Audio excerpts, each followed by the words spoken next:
আসসালামু আলাইকুম রহমতুল্লাহ। আজকের বাংলাদেশ প্রতিদিনের খবর মোটামুটি আপনাদেরকে শোনাচ্ছি। প্রথমেই মিথিউ মিলার বলছেন, সাংবাদিকদের ভয় দেখানোর চেষ্টায় আপত্তি যুক্তরাষ্ট্রের। লাল কালির হেডলাইন, দেশ বিক্রির কথা বলে দালালরা। সংবাদ সম্মেলনে প্রধানমন্ত্রী শেখ হাসিনা,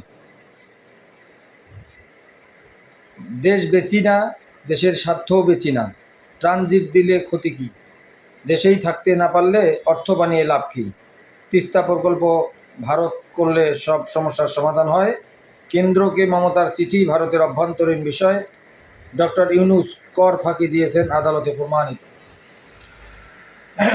শারীরিক অবস্থা অপরিবর্তিত খালেদা জিয়ার, মুক্তি ইস্যুতে মাঠে নামছে বিএনপি। অর্থ পাচারকারীরা নতুন গন্তব্যে।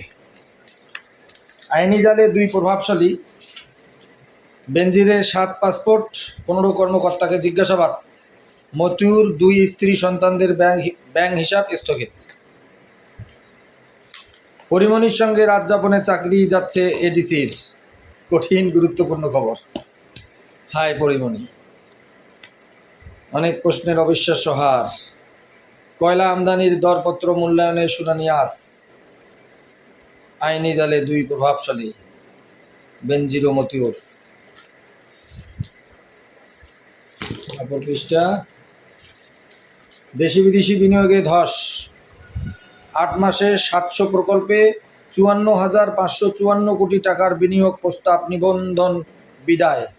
দেশি বিনিয়োগ কমেছে 11,595 কোটি ও বিদেশি 9,553 কোটি টাকা। প্রভাব ফেলছে ইউক্রেন যুদ্ধ, মধ্যপ্রাচ্য সংকট, বিডার নির্বাহী চেয়ারম্যান। ধর্ষণ মামলায় মামুনুল হকের বিরুদ্ধে পরোয়ানা, সাবেক এএসপির বিরুদ্ধে মামলার অনুমোদন দুদকের।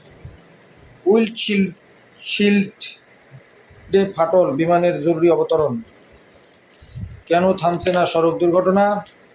তিস্তা গঙ্গার পানি নিয়ে মমতার অভিযোগ মিথ্যা। ভারতে স্পিকার পদ নিয়ে দুই দলের লড়াই। নৈতিক অবক্ষয় চরমে, বেড়েছে সামাজিক অপরাধ। মা বাবা সন্তানকে, সন্তান হত্যা করছে মা বাবাকে। জমি নিয়ে বিরোধ, আর্থিক অনটন, মাদকাসক্তি, সুইসাইড, পারিবারিক কলহ মূল কারণ।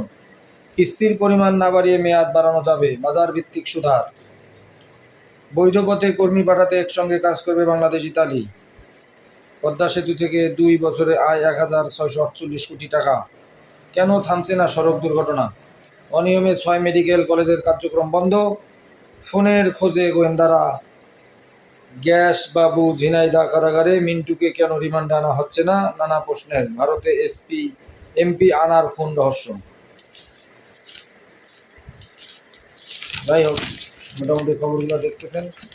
ভিতরের পাতারও কিছু দেখি বলা যায় কিনা। বেড়েছে জ্বর, কাশির রোগী।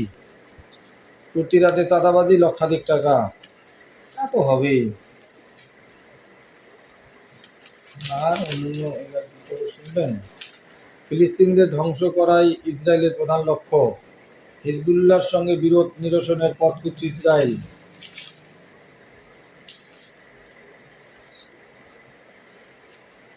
গত শুক্রবার পুরস্কার।